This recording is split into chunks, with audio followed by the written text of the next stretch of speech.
English में सबसे ज़्यादा यूज़ होने वाले सेंटेंसेस को यहाँ पर आप बनाना सीखेंगे।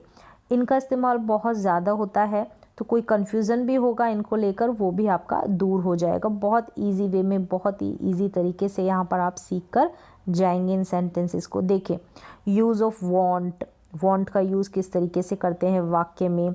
वांटेड का want to, wanted to, need, needed, need to और नीडेड टू। तो इन सारे वर्ड्स का हम सेंटेंसेस में किस तरीके से उपयोग करते हैं, प्रयोग करते हैं, बहुत इजी तरीके से आप सीख जाएंगे कॉन्सेप्ट के थ्रू। तो चलिए देखते हैं। वांट का मतलब चाहिए, वांटेड का मतलब चाहिए था, वांट टू का मतलब चाहता है। तो किस तरीके से इनका यूज़ होता है कॉन्सेप्ट देखें।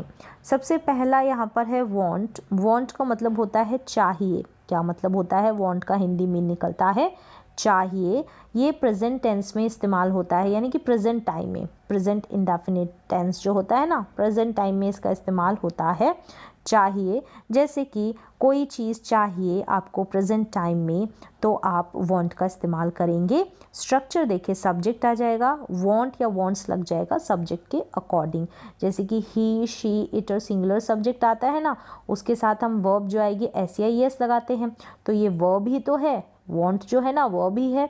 तो उसके बाद आप ऑब्जेक्ट लिख देंगे। इसके बाद क्या है, ये जो सेंटेंसेस है ना, ये जो बनेंगे, कोई चीज़ आपको चाहिए, आप कुछ करना चाहते हैं, ऐसा नहीं है, काम की बात नहीं हो रही है, कोई चीज़ आपको चाहिए का सेंस हो रहा है, कोई क्रिया घटित नहीं हो रही है, उसके तुरंत बाद आपने ऑब्जेक्ट लगा देना है, क्योंकि ऑलरेडी वर्ब तो यहाँ पर यूज़ हो चुकी है।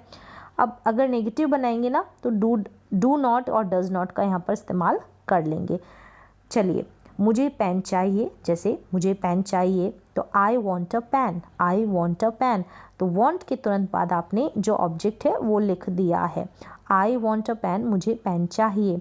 उसे पेन चाहिए, तो ही वॉन्ट्स अ पेन। अब ही के अकॉर्डिंग वॉन्ट का वॉन्ट्स बन गया, वॉन्ट का वॉन्ट्स हो गया, क्योंकि रूल है ये प्रेजेंट इंडेफिनिट टेंस का।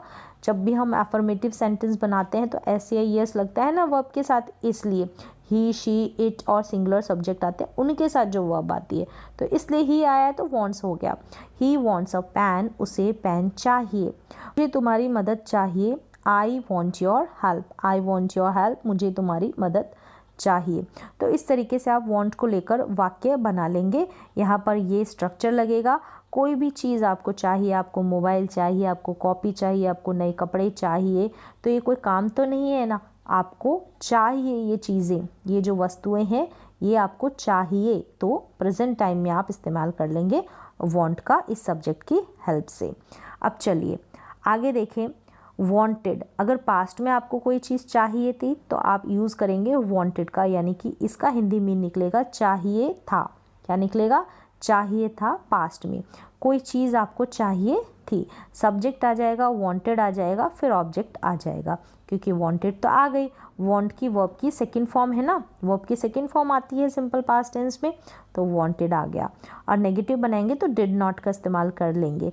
जैसे कि अभी वहाँ पर डू और डज नॉट का इस्तेमाल किया प्रेजेंट में, यहाँ पर डिड नॉट का। यहाँ पर फिर डिड नॉट बनाते हैं ना, तो वांटेड नहीं हो जाता, वांट रह जाता है। ये आपको पता होना चाहिए। डिड के साथ वर्ब की फर्स्ट फॉर्म का इस्तेमाल होता है हमेशा नेगेटिव और इंटरोगेटिव बनाते समय। यहाँ पर देखें, उसे मोबाइल चाहिए था, तो ही वॉन्टेड अ मोबाइल। अब इसी को नेगेटिव बनाए, उसे मोबाइल नहीं चाहिए था, आप खुद से बनाए। आप कैसे बनाएंगे? He did not want a mobile, he did not want a mobile. अब वॉन्टेड नहीं आएगा, वॉन्ट हो जाएगा। He did not want a mobile, उसे मोबाइल चाहिए था, तो ही वॉन्टेड अ मोबाइल। उसे एक चेयर चाहिए थी, ही वॉन्टेड अ चेयर।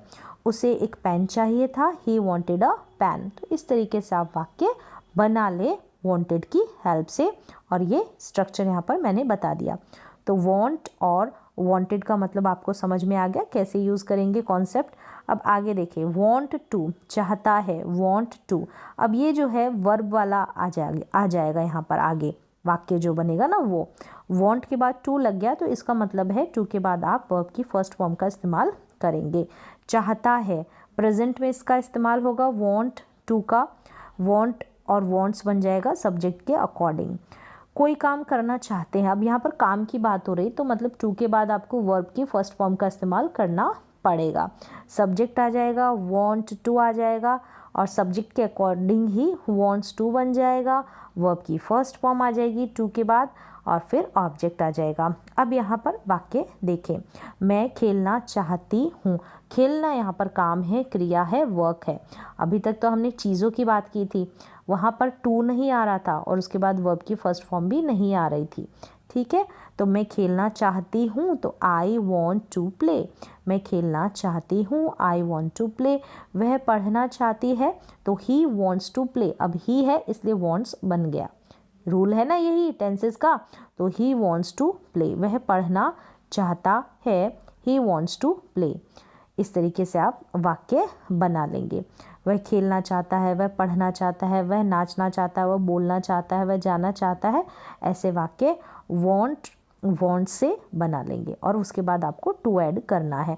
अब आगे देखिए, वॉन्टेड टू क्या है? वॉन्टेड टू यानी कि चाहिए था, ये सेंस निकलेगा। वॉन्टेड टू पास्ट में कोई काम आप करना चाहते थे या चाहिए था आपको कोई काम करना, तब आप यूज़ करेंगे वॉन्टेड टू। सब्जेक्ट आ जाएगा, वॉन्टेड टू आ जाएगा, वर्ब की फर्स्ट फॉर्म आ जाएगी, ऑब्जेक्ट लग जाएगा। जैसे कि मैं खेलना चाहती थी, कोई काम करना चाहती थी मैं खेलने का, तो आई वॉन्टेड टू प्ले। मैं खेलना चाहती थी, आई वॉन्टेड टू प्ले। अब यहाँ पर देखें, वह पढ़ना चाहती थी, इसको सही करें, आप इसको बनाएं। कैसे बनाएंगे? वह पढ़ना चाहती थी तो she wanted to study, she wanted to study. अब वह खेलना चाहता था तो ही वॉन्टेड टू प्ले। वह खेलना चाहता था तो ही वॉन्टेड टू प्ले बन जाएगा, और वह पढ़ना चाहती थी तो इसका बनेगा शी वॉन्टेड टू स्टडी। तो क्लियर हो गया, ये पास्ट में आप इस तरीके से बनाएंगे। चलिए अब नीड पे आ जाए। का मतलब है ज़रूरत है। प्रेजेंट में किसी चीज़ की ज़रूरत है तो आप इस्तेमाल करेंगे किसी चीज़ की, नीड का इस्तेमाल करेंगे। ये ऑब्जेक्ट आ जाएगा, इसमें वर्ब नहीं आएगी, क्योंकि ऑलरेडी जो है ज़रूरत है के सेंस में यहाँ पर नीड आ रहा है।